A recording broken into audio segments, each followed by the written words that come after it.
Hey Sagittarius, welcome to your reading. I'm Empress Rose. These are general readings. Take what works, sleep what doesn't, as with everything in life. If I don't catch your wavelength on this reading, you can check your other major placements. We're flipping things around and doing things a little different right now. We're going to start off with a more traditional tarot spread with a tarot deck. And then if that resonates with you, you can join me over on Vimeo for an extended for the rest of it. So, without further ado, let us get going here. Cutting the deck, taking the overall for the reading from the bottom of the deck. 8 of Swords, self-limiting beliefs. That's what we're dealing with right now. Self-limiting beliefs, feeling stuck when in fact you are not actually stuck, and the only stuck is up here.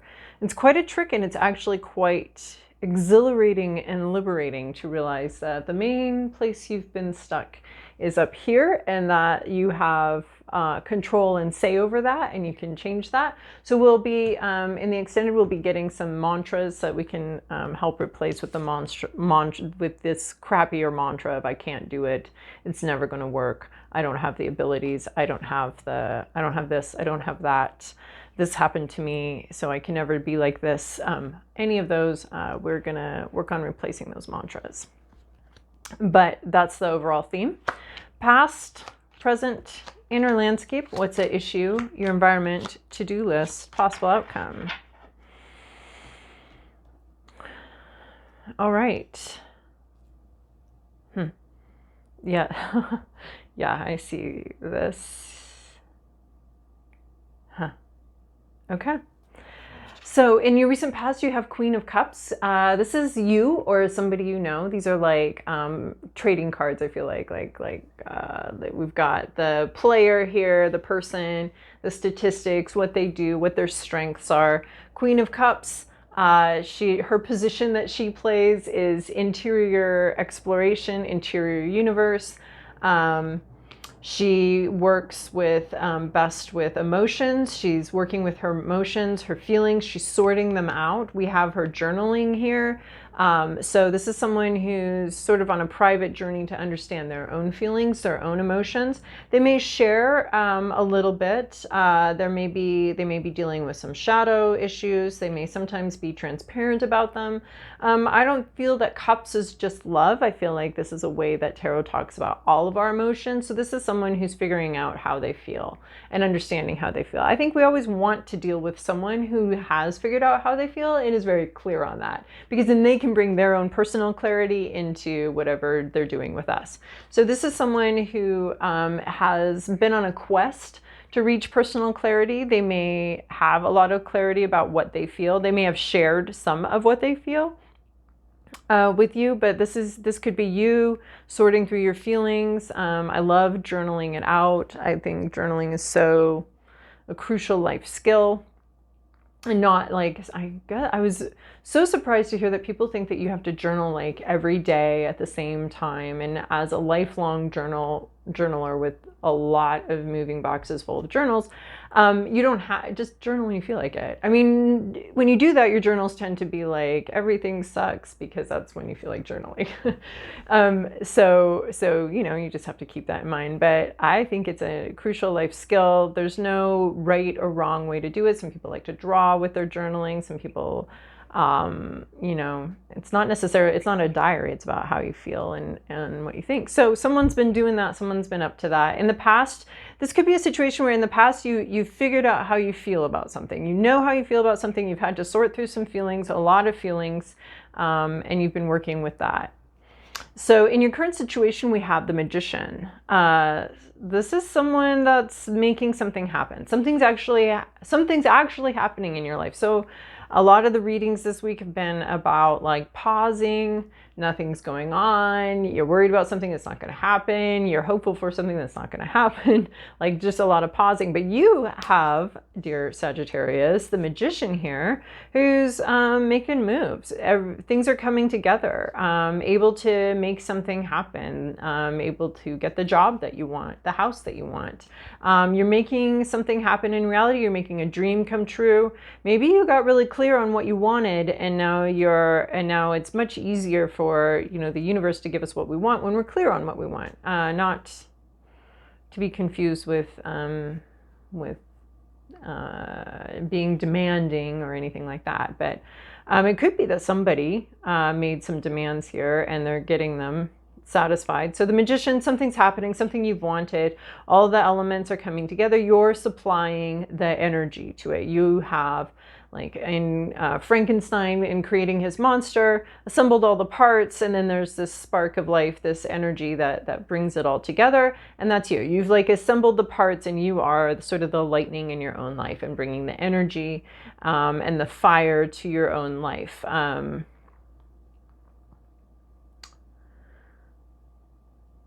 The breath, you're breathing life into something. You've tapped into, you know, sort of the currents around you to be able to make something happen, something that you wanted, bringing it from dream to reality. And maybe, yeah, bringing it from dream to reality. So that's really interesting why we've got this here. Because right now we're seeing that you have actually accomplished something. You have actually made a dream come true. I think sometimes we can forget. We have these dreams out in the future, and sometimes we forget how much we've actually accomplished before, how much we've actually been able to achieve in our life. The Magician, of course, also has some, it can feel very magical, very special. Obviously, we have a magician. Sometimes there's a sleight of hand here. It can feel like a sleight of hand, and maybe that's where this Eight of Swords is coming in. It's sort of imposter syndrome, or feeling like you're fooling people into giving them what you want. Your hope, Nine of Coins, sole proprietor, able to accomplish things, in control of your own life, very successful. Everybody wants this Nine of Coins, very successful. Right, the 10 is the end of the suit, so it's like, you know, no more can be accomplished, but this is like more can be accomplished, and you've already accomplished a lot. So you'd like to be successful, accomplished. You've got your eye on the prize. You've figured out what you want in some area of your life. You're currently in the process of achieving it. You've got a big goal here, something that you really want to accomplish.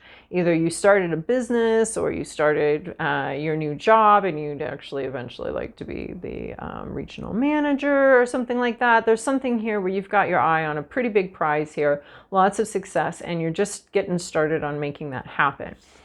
But here's what's at issue: reverse strength. Maybe a tendency to quit once you get going. Maybe you have the, you know, that initial, your ignition's working great, but you don't have any gas in the tank. So it's like, well, why isn't this going? You're bringing a lot of initiative, a lot of being able to start something up, but there's no stamina. There's no gas in the tank. There's no way to keep it going. You're feeling really tired and exhausted already. Like you just got going. This is card number 1, where we start the journey in reality. Like we have the Fool card where we're like, I think I might want to go on that trip. And then we have the Magician card, which is like planning it out, figuring it out, sorting what you want to do, and really getting started on the actual journey. And then we have this Reverse Strength card. It's like, okay, that was a nice plan. Back to napping, back to bed. Great plan. So it's like, I feel like there's a plan, there's a beginning, execution, but you don't have the ability to follow through. And I feel like the ability to follow through is a mind game here, because we're bookended by 2 things where you don't have this, your strength is sapped. You don't have the stamina and the strength to follow through with something. You've started something that's big. You have a big dream, but you don't have enough gas in the tank to go on this trip. Your ignition's just fine though. A lot of that stuff's just fine. You just don't have gas in the tank. And that's what I'm seeing here. And I'm seeing that it's the reason why you don't have gas in the tank is because of your own thought process. You have pooped out on something early on in the process. You don't think it's going to work. You don't think it's going to happen. And you're just lacking stamina.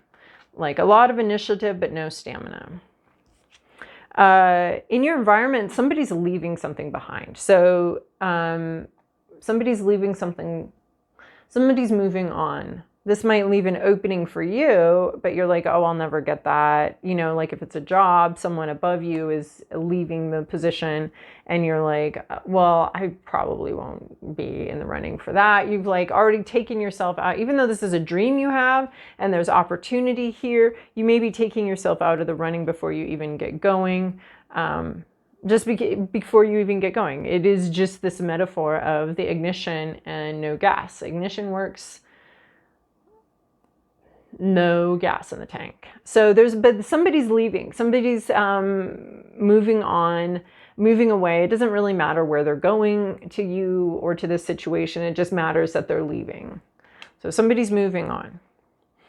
In your current, your to-do list. This is a fascinating to-do list. Your to-do list here is judgment. So this is revisiting the past. I feel like this is revisiting habits and patterns from your past.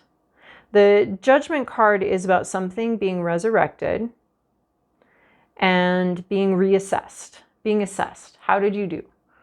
How did you do that? And I feel like this is some sort of like, maybe you've been here before where you've talked yourself out of something before you even really had a chance to get going. This has happened before. And your job is actually to reevaluate it. I feel like journaling actually is going to come in really handy here. You've figured something out in the past, figured out what you want. But I feel like this judgment card is, so it's your to-do list. It's your to-do list is to go back to the past, like retrace your steps, find the pattern, find where the issue is. The past is there, right? We don't want to live in the past and dwell in the past and necessarily go back to the past, but to not learn from the past is to leave a lot of wisdom and magic on the, I don't know what phrase I'm reaching for here, but to leave it on the table, to leave a lot of possibility on the table, a lot of wisdom on the table. When we don't, there is a certain sense where we do need to leave the past behind, but sometimes it's our biggest source of information. Maybe this is go back in your journal, go back and read previous journals, figured out what you thought going into something, what you wanted. Go back to a time where this has happened before, where you've kind of wanted something, got going on it, and then quit. And figure out what happens, what's going on there. Because there is a lot of wisdom there. There could be a lot of wisdom in one of your journals, or maybe even in someone else's biography or autobiography or something like that. There's some sort of wisdom here that's been written down and recorded for you, and you need to go back and find it. You need to, somebody did, like, this doesn't necessarily have to be your journal. This could be somebody else's, like, autobiography or something where they knew how they felt, they figured something out and they wrote it down, and now you need to go back. So there's just so much wisdom in the past that it just it can be frustrating to watch people refuse to even look at it, refuse to go, oh, that's in the past. Well, you can keep repeating the past, or maybe you can go back and give yourself a fighting chance to break free from some sort of habitual pattern in which you tie yourself up and limit yourself. You have this big dream here, this big goal. You're at the cusp of making it happen.